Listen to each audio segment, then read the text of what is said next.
আজকে রান্না করে দেখাবো ভেজ বা শাহি পনির। এটি রুটি, পরোটা, নান সবের সাথেই খুব ভালো যায়। তো প্রথমেই পনিরগুলোকে কিউব করে কেটে নিয়েছি।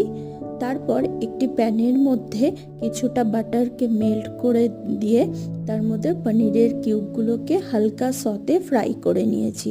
তারপর তুলে নিয়ে ওই বাটারের মধ্যেই কিছুটা তেল অ্যাড করে তেজপাতা, শুকনো লঙ্কা, জিরে, গোটা গরম মশলা, স্টার এলাচ এবং জয়িত্রী ফোড়ন দিয়ে ফোড়নটি ভালো করে লাল লাল হয়ে গেলে আলুগুলোকে দিয়ে দেব। আলুগুলো ভালো করে ফ্রাই করে নিয়ে জিরে, শুকনো লঙ্কা, আদা এবং কাজু বাদামের পেস্টটি দিয়ে দেব। ভালো করে নাড়াচাড়া করে কষিয়ে নিয়ে ওই জল থেকে তুলে রাখা পনিরগুলোর টুকরোগুলো দিয়ে দেব এবং কিছুটা দুধ অ্যাড করে ব্যাস